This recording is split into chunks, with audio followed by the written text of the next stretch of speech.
So there does seem to be a shift happening in regards to education, and I'm quite excited about it because as somebody who has been battling the system for a very, very long time, for my son mainly, but it did start with my youngest, my daughter, and I found it really, really hard to continue that life, because you spend like the entire time fighting for what I would consider to be not just reasonable adjustments, but just like normal human kind of ethics and values that are just, you know, you treat people how you want to be treated, right? And I was just asking for that for my son. I decided to do a little TikTok about how you can feel really, really invisible when you are living and dealing with a child who has huge school anxiety. And I think it's underestimated how challenging that actually is on a family. And I don't want to generalise, but the majority of people I see it's the mums doing it. All right, I know there's dads out there, so please don't take this the wrong way. I know there's dads battling this as well, but they perhaps aren't as vocal in the Facebook groups and things that I'm on, or even at the school gates. But I know you're there. But I do see and talk to a lot of mums who may have partners at home, may not have partners at home. It might be that dad and them are divorced. Me and my son's dad divorced, and he was no part of what was going on. And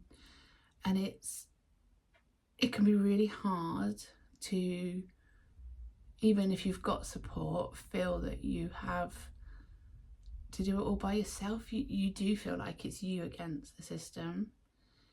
And it absolutely broke me. It's not just like, oh, it's one morning or, you know, a couple of weeks. I remember one Senko actually said to me, by which point I will just point out I was in year 5 of school refusing with my son. She said to me, oh yeah, my teen went through something similar. And I was like, oh God, really? Like, have you got any tips? And she was like, yeah, just stick with it. Keep, you know, encouraging them, keep holding that safe space for them. I'm like, yeah, that's exactly what I'm trying to do.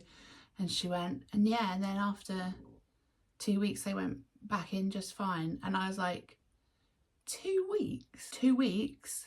That sounds like a freaking holiday. Like, I'm not doing down how that teen struggled, okay? But when you are talking to somebody of a parent of a child who is struggling every damn day for weeks and weeks and weeks and months and months and months, now years and years and years, your 2 weeks is just nothing compared to how exhausted you are when it just keeps snowballing. You know, people look forward to school holidays, to go on holiday, to do fun things, or just not have that school routine. For mums like me, those holidays are both a blessing and a curse, because it's absolutely wonderful that you get to not have to do the school run madness and the constant being a therapist to get your child into school, even if it's just for an hour, which sometimes that's all it is that they can manage. You all fall apart during those holidays, and you know, your child will just hide away and not want to do anything, and you hide away and don't want to do anything because you're absolutely drained beyond recognition. And then once you get to the halfway point of that holiday, you start thinking, oh God, we're going back to school soon. How's that going to look? How are they feeling? How am I going to do that? And so then this anxiety begins to build up again.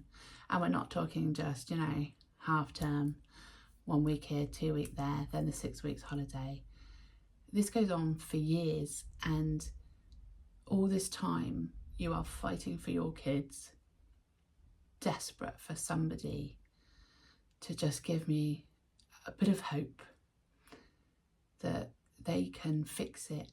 And unfortunately, because of the way the system's set up, it just doesn't necessarily materialise. There are some success stories. My son wasn't one of them. I wasn't one of them.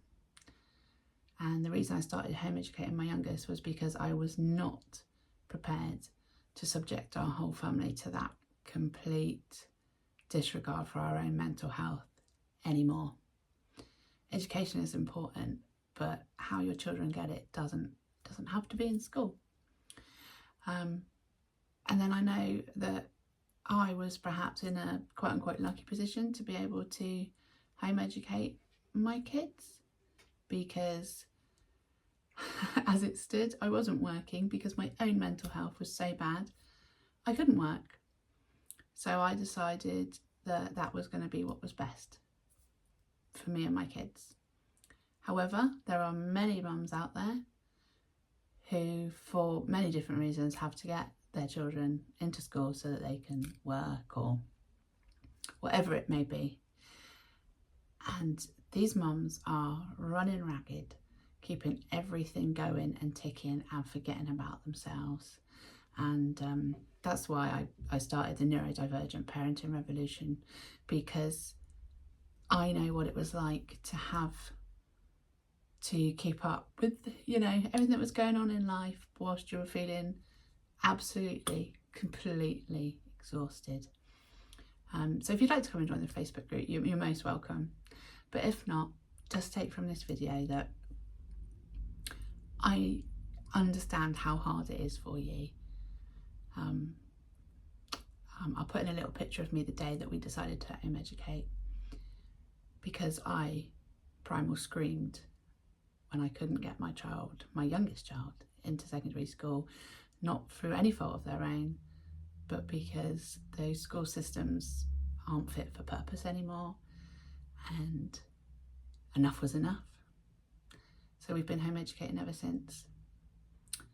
But I am here to support everybody, whether you're home educating, you're still trying to get your kids into school, because whatever reason, but just know that I'm on your side. And as I always sign off on my little newsletters that I do, in solidarity, together we are the revolution. So just bear that in mind when you're having the struggles in the morning and the evening, and just know that at least one person, there's many of us, but Liz understands. Liz knows why you're crying in the car. I think we're at a turning point where hopefully more and more people are realising just how damaging the system is, and I'm hopeful and excited that it's going to change. It's got to change. It can't go on in the way it is. It's not feasible. It's not feasible for the kids, and it's not feasible for the teachers. We all need new education.